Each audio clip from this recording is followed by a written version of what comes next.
we are going to go over math and adding two-digit numbers. We're going to go over some of the problems from Unit 10 in your math practice book. Go get it. Go. Get up. What are you waiting for? Go get your book. Are you back? You ready? All right. Let's get started. We're going to start on page 138. We're going to work on number 3. Carl and Tina buy some boxes of ice pops. Carl buys 3 boxes. Tina buys 4 boxes. Each box has 10 ice pops. How many ice pops did they buy? The first thing I'm going to do is go back and underline the information I think is important. Carl and Tina buy some boxes of ice pops. I don't think there's any important information in that sentence. Let's keep reading. Carl buys 3 boxes. That is important. I know how many Carl has. He buys 3 boxes. Tina buys 4 boxes. She got one more than Carl, didn't she? That's important to know how much she bought. 4 boxes. That's really important that we know that they're boxes that they buy and not individual ice pops that they buy.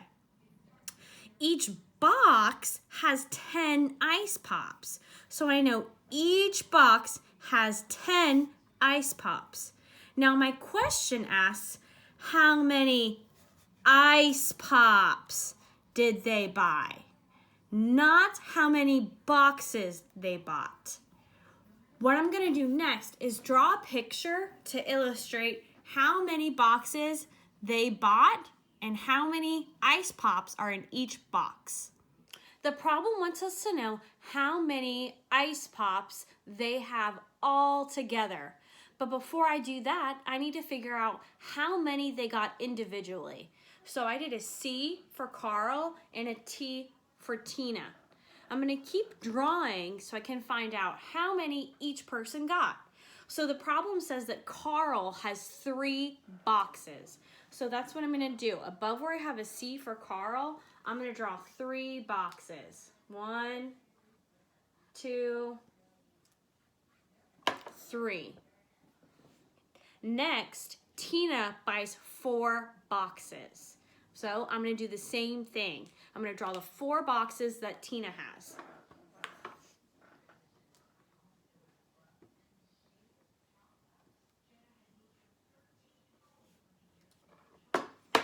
I showed 4 boxes for Tina. Now the next sentence is really, really important because it tells me how many is in each of these boxes. It says each box has 10 ice pops. So I'm going to write the number 10 in each box to help me remember how many there are. There's 10 in Carl's first box, 10 in Carl's second box, and 10 in Carl's third box. And then the same thing for Tina. She has 10 ice pops in each of her boxes. So now I'm going to go back and count by 10 to find out how many each person has. Let's count Carl's. We can count by tens since we already know what number it is. 10, 20, 30. Carl has 30 ice pops. Now let's count for Tina. 10, 20, 30, 40. Tina has 40 ice pops. Now you can find this answer 2 ways. You can add 30 plus 40, or you can count all of the boxes together. Let's try that. 10, 20, 30, 40, 50, 60, 70. They have 70 ice pops altogether.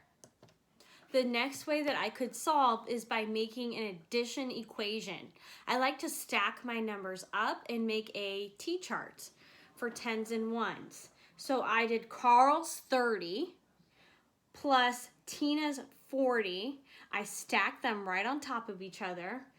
This side is for the ones and this side is for the tens. You always add the ones first. So if I just look at the ones column, I see 0 plus 0. 0 plus 0 is still going to be 0. So I do that first. Next, I can look at the tens column. 3 plus 4 is 7. 30 plus 40 is 70 ice pops all together. Next, you're going to turn to page 141. 141 has a 1 in the ones place, a 4 in the tens place, and a 1 in the hundreds place. 141. Find it. We're going to do number 3 on page 141. It wants you to add 20 plus 58.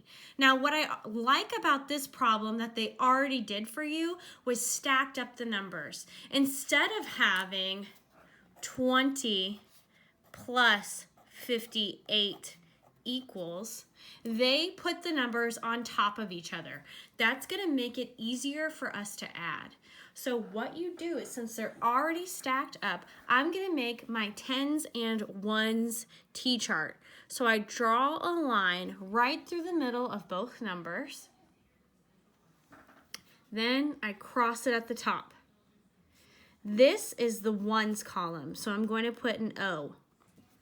This is the tens column, so I'm going to put a T. Now I'm going to start adding. When you add and subtract two-digit numbers, you always start with the ones column. Always, always, always. So I need to add 0 plus 8. If I have 8 and I'm adding 0, it's still going to be 8. So I put an 8 down here under the equal sign for the ones column.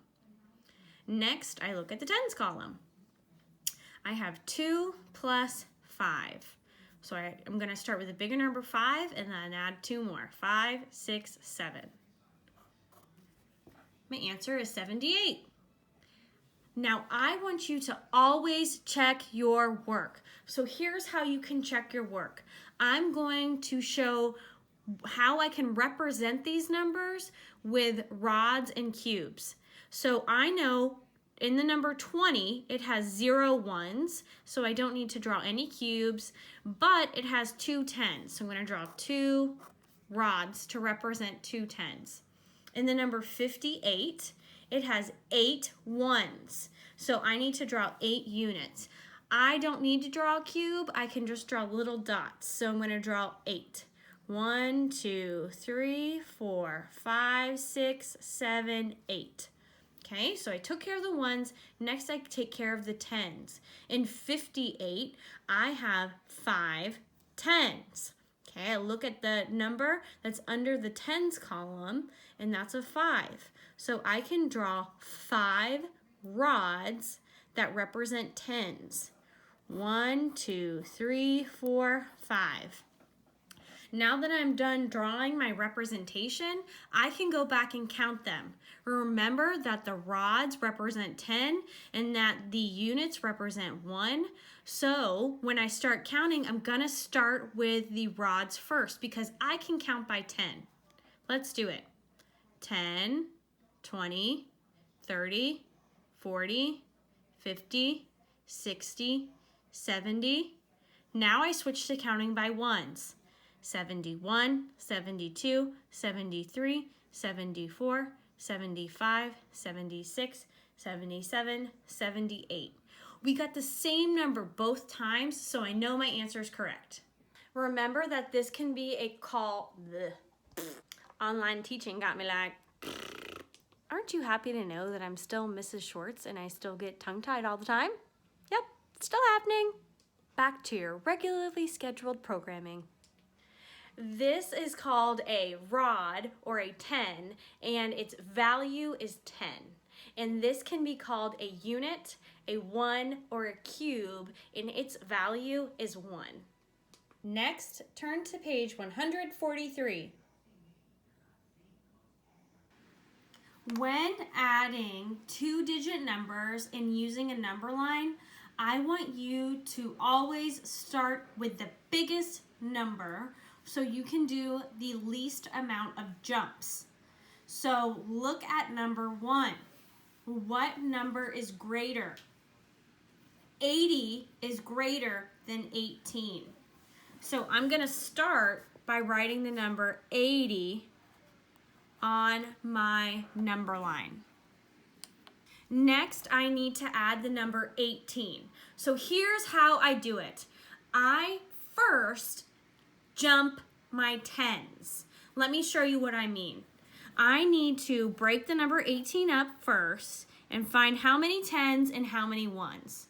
So I can see that in my tens column, there's only one 10. So I'm going to do that jump first. I'm going to do 1 10. Bloop. If I jump 10 more, what will this number be?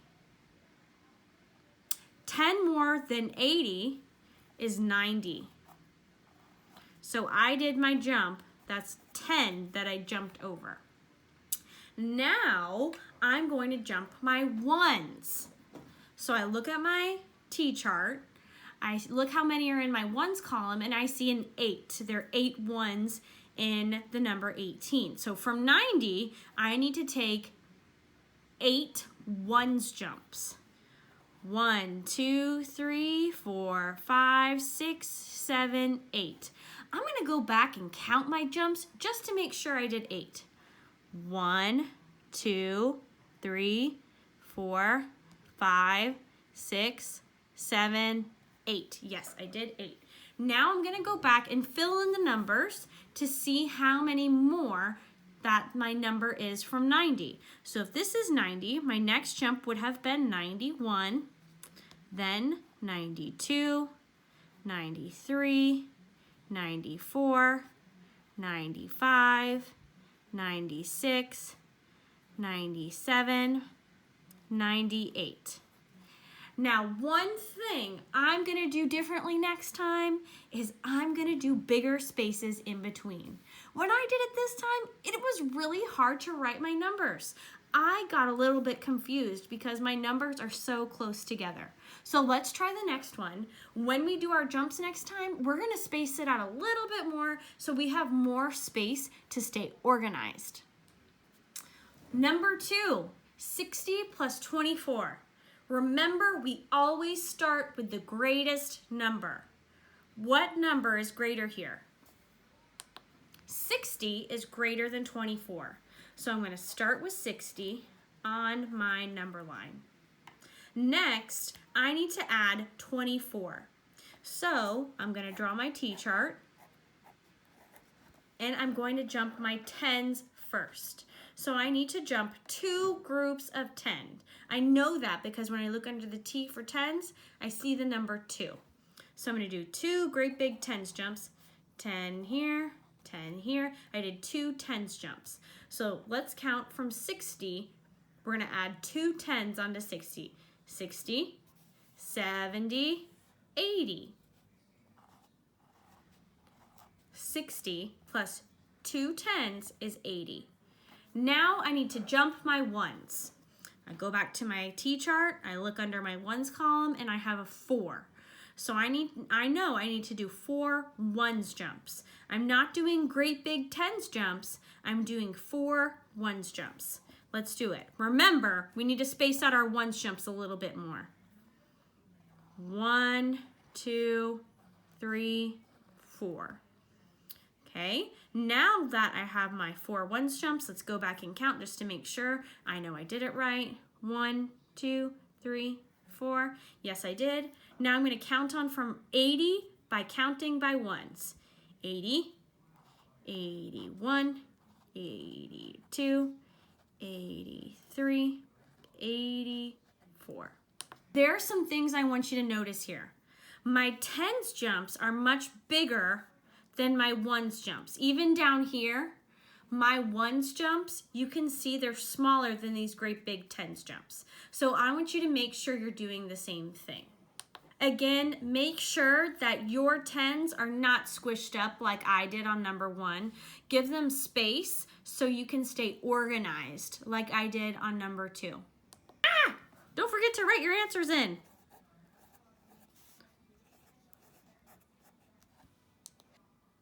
Whoopsies. Remember our rules. Start with the biggest number first. Do your big tens jumps next, then your ones jumps.